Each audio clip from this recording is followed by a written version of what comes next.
We got the whole team in the building, you know what I'm saying? We got them dancers, we got IEUE, we got the photographer in the building.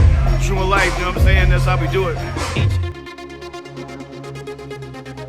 This is a dangerous group. Let me tell you guys about a time, roughly about 6 or 7 years ago. I can't remember the exact time, but I had some entrepreneurial thoughts. I thought that I wanted to become a DJ. I didn't know what I wanted to become in life. I didn't know what I wanted to do. And then one day, man, I was just sitting there and I was saying to myself, God, I know there's something better out there for me. I know you didn't put me on this earth just to be plain, you know. But there's nothing wrong with being plain. I felt like myself, I felt like I had something to offer the world. I wanted to show the world what I had to offer. I was at my sister's house, Natalia. She told me, she said, hey, I got some friends come over. This DJ came in. People were just talking to him, and he was just like the life of the party. And I was like, man, maybe I want to be a DJ. But I know sometimes, man, when you got a dream and then you see somebody else dream, you try to chase their dream. But I knew I always wanted to be funny, and I knew I wasn't a comedian or nothing like that. But it's I always wanted to be the life of the party. I carried myself that way anyway. Maybe this might be me. His name was MEGATON, DJ MEGATON. I walked up to him and I said, hey, how do I become a DJ? And he's like, oh man, you got to get this particular program, get this machine. And I was like, man, I don't have none of that stuff. So there goes my dream. In that short second, my dream was crushed. And I was like, oh, well, I guess that's it. Maybe becoming a DJ, yep, that ain't possible. God got a way of things, man. When you ask him for something, you better be ready to receive it. In James 4, you have not because you ask not.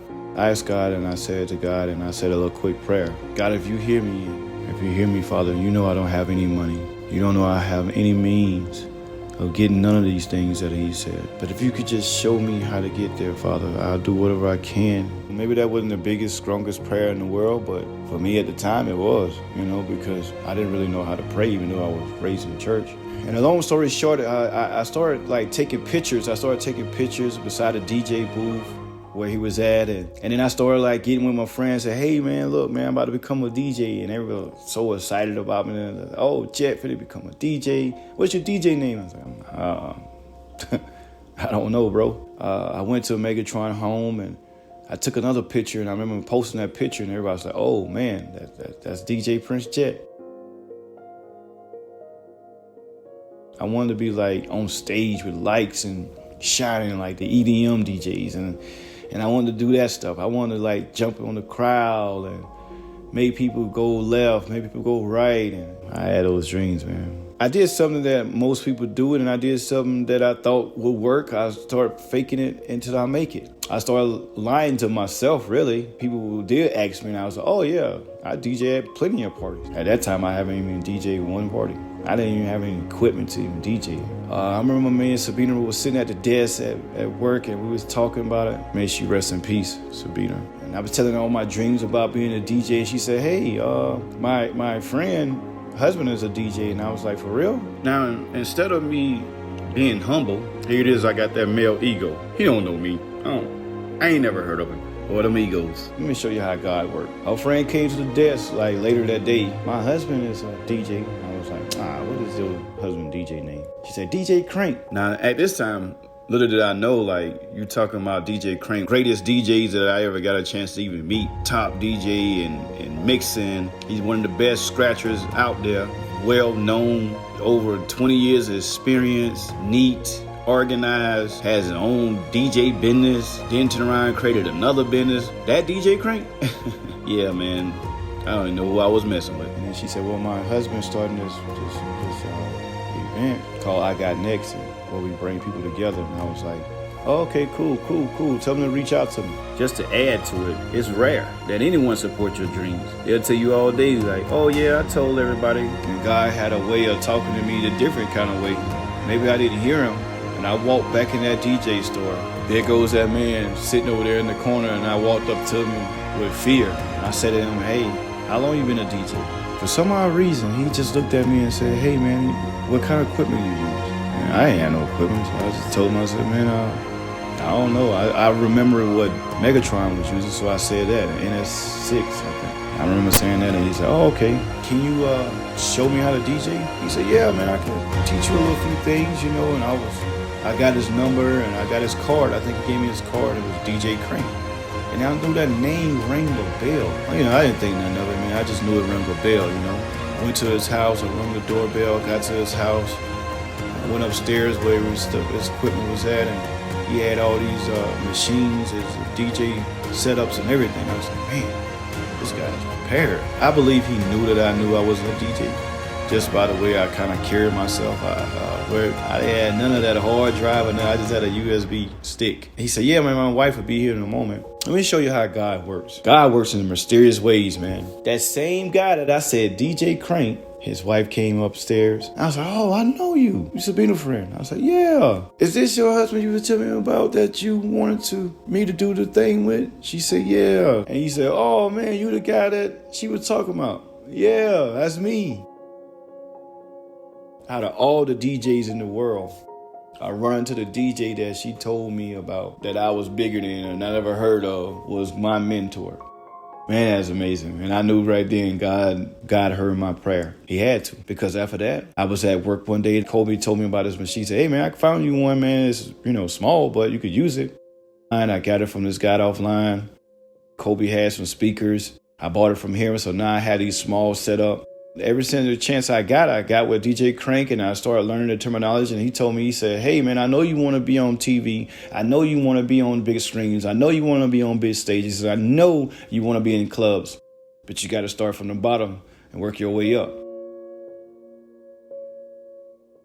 So he told me for about a year, do house parties. So he gave me a bunch of house parties to do, and I started becoming good at doing house parties. I was at this barbershop, and this guy named Callie. Callie was telling me about a party coming up, an event for a barbershop. So I told him, I said, yeah, man, I do this party, man. I rock this party. I do it promote myself big. So I called DJ Crank and said, hey, man, I got this party I want to do, and I don't know what to charge him. I said, well, if I get it, do you mind having me with it? And I think it was like about $300. So we ended up getting that gig. So I remember seeing him perform live for the first time. I was watching him how he performed. I was watching how the crowd moved. It was like amazing. I was like, man, he got everybody on the dance floor. And I saw myself doing the same thing he was doing. I saw myself doing that. I get up there. I had this one song, this Chicago Bulls anthem. I said, I'm going to come in with that because I'm Michael Jordan. He's Scottie Pippen. He gave me a great introduction. And I come in with that song. I saw everybody walk off the dance floor. Everybody. Not one soul was on the dance floor. It was just me, my music. I guess he didn't want nobody to know that was him, so he walked off stage and left me up there by myself. Then I played another song right after that. Nobody react. Everybody watched me. I started sweating. I started getting tears. I started crying, like literally crying right there on stage.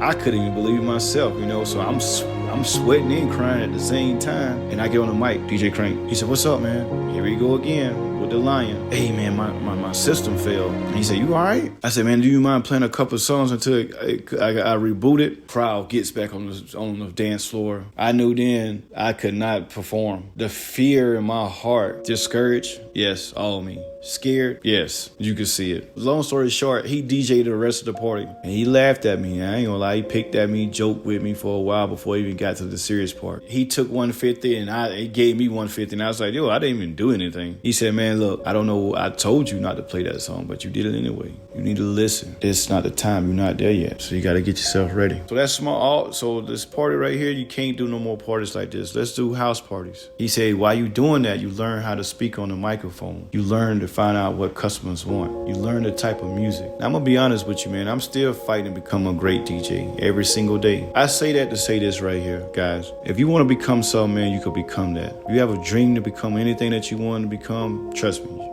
you could make that happen. That was my first time ever DJing. Now look at me. I did house parties for over a year. I learned how to become a hype man. I was blessed to perform on a stage with some of the top DJ. I was blessed to DJ in different countries. I was blessed to meet so many people. I said all that to say this right here. Like, for all the DJs that want to become DJs now and all the people that's looking to become a DJ, it's hard. It's hard for anybody. It ain't easy. If it was easy, everybody would be doing it. And I'm not saying that you can't jump straight to the stage. I'm not saying that. What I'm saying is I took a different avenue and I worked hard to get where I'm at today. And I'm still trying to become a star as a DJ. But I'm more popular than I was yesterday. Like I heard this before and I read it somewhere and I don't remember who. actually said it, but he said, Archie, you can't feel rejection because everything that you want is on the other side of fear. Man, I took it and I ran with it. My mentor is so proud of me, man. If y'all ever see me DJ, if you give me the chance to get on a stage, I will show them and I will put you first. So anybody that know me, they know how before I even played one song, I'm on my knees and I'm asking God to guide me, show me, teach me, give me the wisdom, give me the knowledge and the understanding. If this machine breaks, let me be able to adjust and adapt and fix it. If the crowd moves, let me be able to shift it back the way it should be shifted. If the bartenders are not making money, let me be able to make announcements clearly so they can understand. God, give me the strength. Give me the wisdom. God, if I feel weak, if I feel like I'm not into it, let me be the life of the party, because I am the life of the party. And I say this, guys, if you look up to him and you give it all to him, you can have anything possible. Just trust in him. My name is Prince Jett. I'm out. Thank you guys for taking the time out for watching my video. Big special shout out to DJ Crank and DJ MEGATON. You guys will always be a part of my success no matter what. Also, I wanted to take the time out to thank each and everybody that gave me an opportunity to DJ for them. Every venue that I've been in, every house party that I've been a part of. For anybody that's looking for a DJ for parties, please hit me up. Again, don't forget to like, subscribe, and hit that like button. Again, I thank you guys so much. Peace out. Jett came to me and told me he wanted to learn how to DJ. I certainly didn't think I was in no position to teach anybody anything, because, you know, I had learned my own little secrets and my own little things that I did on my own. And I just remember nobody really taught me, but at the same time nobody really had the equipment to teach me. My uncle had this friend who was a DJ. He used to teach me a lot of stuff, but at the same time I was like, well, let me give him what he wants. And, you know, I had my equipment sitting up in the house. It was already set up. And so we just went over. I showed him a couple pointers. Next thing I know, I go to a club on the west side, and he used to DJ in there. You know, it made me proud. It made me feel like I had put a little hand into it. But, you know, I kind of smiled. I ain't want nothing from it. I ain't want no shout outs or nothing.